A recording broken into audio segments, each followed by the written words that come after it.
Okay, this is a video for the Shozy Hibiki Mk2 MK2. This is a collaboration done with AAW. I believe the original was as well. I'm not sure though. I cannot say what exactly the difference between this and the original is. I've checked online and I'm not that sure. If I find out something in particular, I'll go ahead and add it to the comment section. Open the box. As with the original, presentation is very nice. Hibiki Mk2 user manual. I don't think that the original one came with a user manual. I might be wrong. So you got the user manual, and then you've got the IEMs.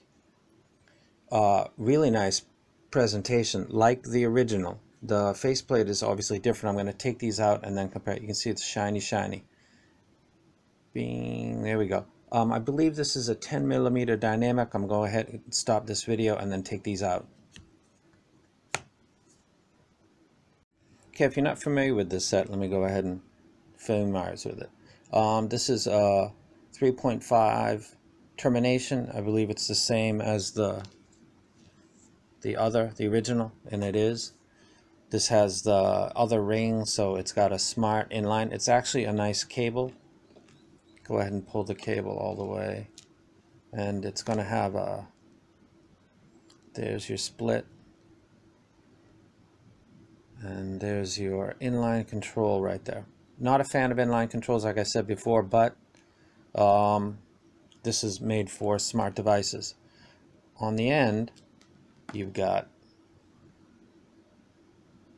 what looks like the same, but there's some differences. So I'm going to go ahead and stop this, then I'm going to show these both close up. I did some listening to this.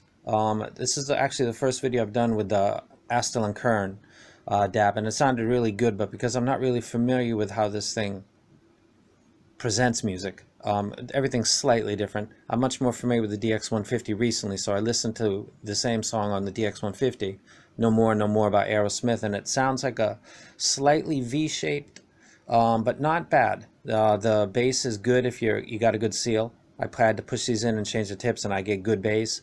The detail up at the top, the guitar sounds really good. The voices might sound slightly back, but not too unlike the FH1s. These are fairly similar to that. That's probably something that will be a good comparison. I'm going to go ahead and stop this and take a look at these close up. Okay, this is a close-up of the left side of the original Hibiki on the left and the Mk2 on the right. The clear difference between the two is the left side's got a kind of a matte finish and the right side's got a more of a clear, smooth, soft plastic. I don't know which one is better. I think they think the plastic on the right is better. That's why they did that. The nozzle appears to be exactly the same. The screen density appears to be exactly the same. If I go ahead and see if I can possibly get a close-up of this. There we go.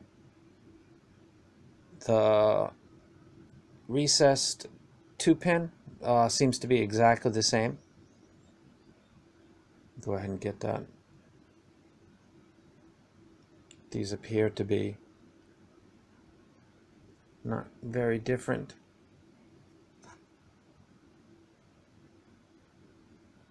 I have to look more carefully to see what this would be the original Hibiki right here, and this would be the new one on the left side.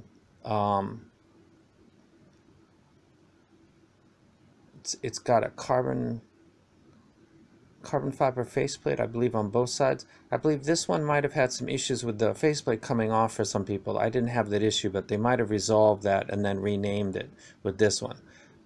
I'm going to have to give it a listen. I don't right now note any significant differences in the presentation. I liked this one. I did a video praising it, and I like this one so far, that what I hear on it.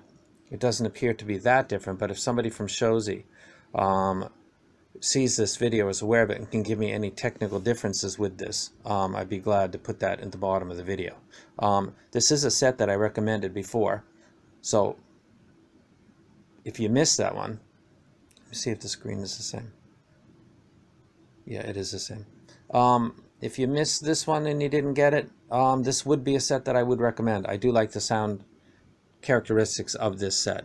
It tends to lean bass is the emphasis, with good detail in the treble. If there's a weakness in the 3 sections, it would be in the mids, but it's not that bad. There was a set of LZ that I had not that long ago. TFZ, that had more of a scoop in the mids, and that was too much for me. This is not. This is actually fine.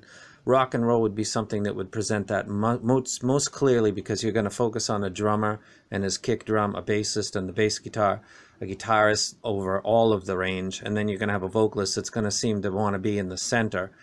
And if that seems slightly back in the amongst the group, you're going to kind of notice that. So I note a slight dip in the mids, but not something that is unlike the FH1 or the original Hibiki. So this would be a set that I would in fact rec. Links to purchase will be put underneath the video. It is a really beautiful set, and I do like the sound. I'm just not sure exactly what the exact precise difference is between this and the original. If I figure that out, I'm going to go ahead and update this video, or add a link to a new video that I will unpublish, but I'll place that underneath this video with more details. Again, I believe 10mm dynamic driver. I believe this is the same type of driver material that they used in the Creative Live, the Arvana, I believe it was called. It's not a PET Mylar driver, I don't think. I think it's the same as the Creative drivers, which is the same as the Denon DH 7K, 5K. I believe they also had that same material. I believe that they have a mini version of that driver inside of here, and that wouldn't go against what I've heard with those, because those tend to seem a little leaning towards the bass a little bit. So it's a beautiful set. It's priced at around 60 bucks and sounds good. I'll go ahead and put this up on the internet.